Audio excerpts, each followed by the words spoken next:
It's part of the job. Oh my God, I've never had my phone ring, my house phone. Hold on a second, let me see who that is.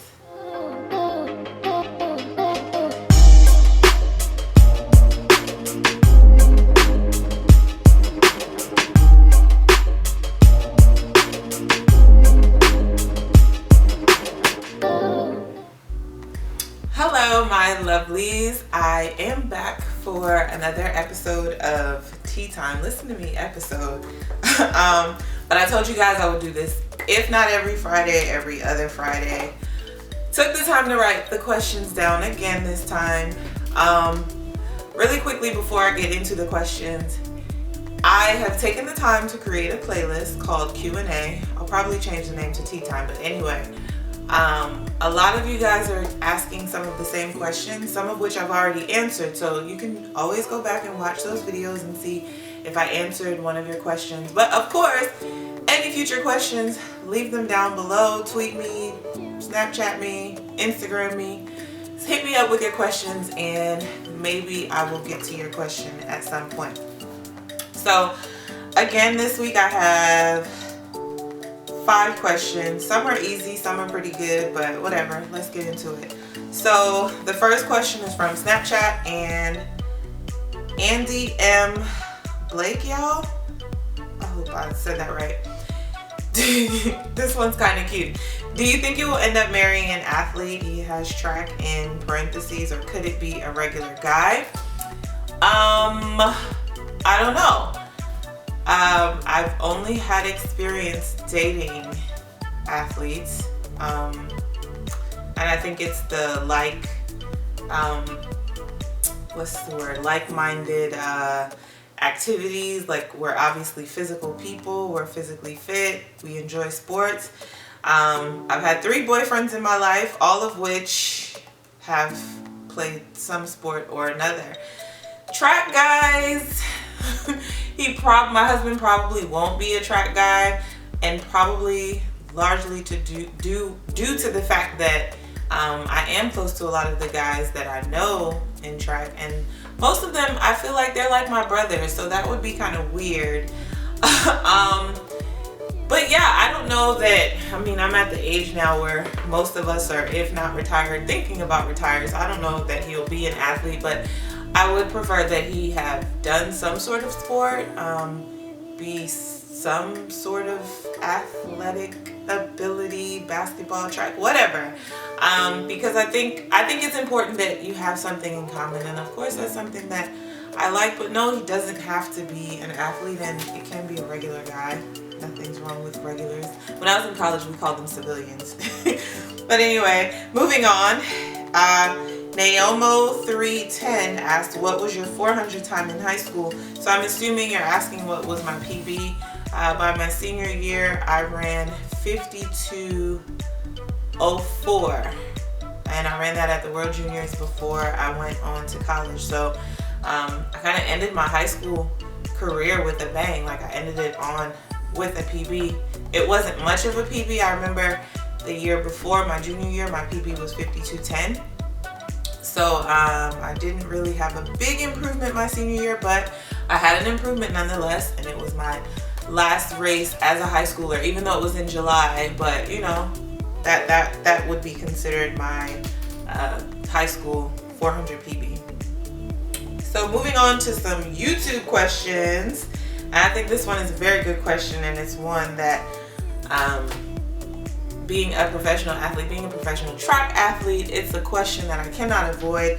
Stephen Jones from YouTube asked, how often, are performance enhancing drugs tests conducted?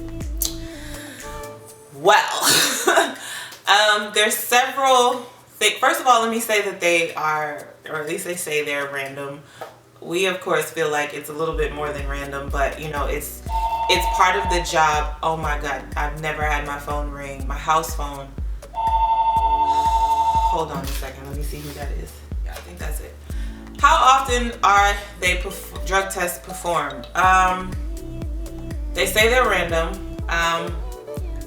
Honestly, so first of all, let me backtrack. There's out of competition testing and there's in competition testing. Out of competition means they can come to you whenever, however, whatever. So I am a part of the national testing pool, which means I have to notify USADA and WADA and all of the above of my whereabouts at all times.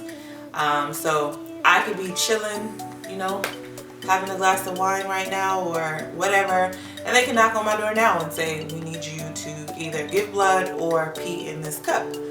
So I've had that happen as often as twice in 1 week.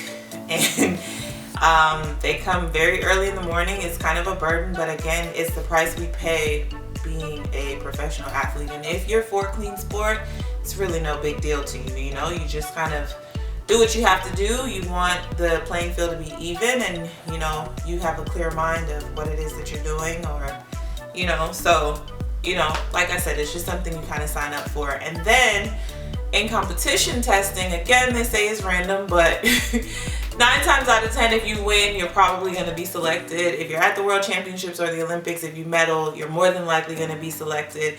If you set an American record or national across the board, a world record, you have to be drug tested in order for that record to be sanctioned. So if you know you set some record of sorts, even if you're not selected, I remember one time we set the American 4x4 record at the World Indoor Championships, and no one knew. I think my mom actually sent me a text like, hey, you guys set the American record, and we had to request to be drug tested in order for that record to be sanctioned. So there's that protocol. And then again, if they feel like testing you, whether you placed 8th or 1st, if they select you, you got to take the test. There are some meets, the smaller meets, it does cost money to conduct drug tests. So there are some meets that don't have drug testing, but that's very few and far in between. I feel like I spent a lot of time on that question, so I'm only going to answer one more question. And this final question is from Butterboy JT. And again, this is a YouTube question. And he asked, who is your idol when it comes to running? Well, first and foremost, I think it's no secret with my gold spikes, MJ, Michael Johnson, who I actually had the pleasure of working with early on in my career. He was my very first agent, and to this day, sometimes I hit him up like, hey, MJ, I need help. I'm having trouble at this part of my race. Can you know, he's a busy man, so can you make some time to talk to me? And sometimes he'll hit me up too, like, you know, he does some commentating over in London, so he'll hit me up like, hey, I see what you're doing, good job. So that's been pretty cool. And like I said, I've always said I remember him from the 96 Olympics. And so then there's also Gail Devers, Jackie Joyner Kersee, the beautiful, slow down, Natasha, New York coming out, we like to talk fast. But the beautiful thing about my sport and how small it is, and I can only speak for my sport, I don't know the other sports, but I do see it in other sports too, is that it's small enough that now I have a relationship with Jackie, I have a relationship with MJ. I used to train with Jackie's husband, Bobby Kersee, so that was a natural thing. A story that I like to tell about Jackie actually was my junior year of college. I actually turned professional, but I was at the U.S. Nationals, and I came into the U.S. Nationals with #1 time in the world, and of course everyone was looking at me. I just won NCAAs, and in the semifinal, I took second to Dee Dee Trotter. If you don't know, you should know, but I took second to Dee Dee Trotter, and I don't know if I had a look of dejection on my face or what, but I was walking in the stands, and I remember I was walking to go see my mom and the rest of my family that was there. I'd never met Jackie before. I've only seen her from afar, knew she was a legend, and she just appeared out of nowhere, and she stopped me, and she put her hands on my shoulders, and she looked at me, and she said, "You're gonna be okay." And I was like, oh my gosh, okay. And I went on the next day to play second and make my first senior world championship team. But that's something that I don't even know if I ever shared, you know, with her how that made me feel. But, you know, it was really an experience and a sense of, my pores are raising a little bit now. Just, you know, being a true fan of the sport and watching her career over the years, and then for her to kind of impart that on me, and then now to have a relationship with her is awesome. She's I call her Miss Chanel. So we're always checking out each other's fashion when we see each other. But anyway, as usual, I am rambling. Be sure to give me a thumbs up. I hope you enjoyed this video. I'm thinking of doing like an embarrassing story or something. I have to think about it though.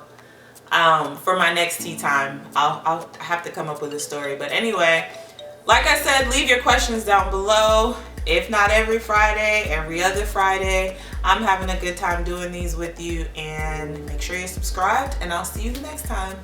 Peace out.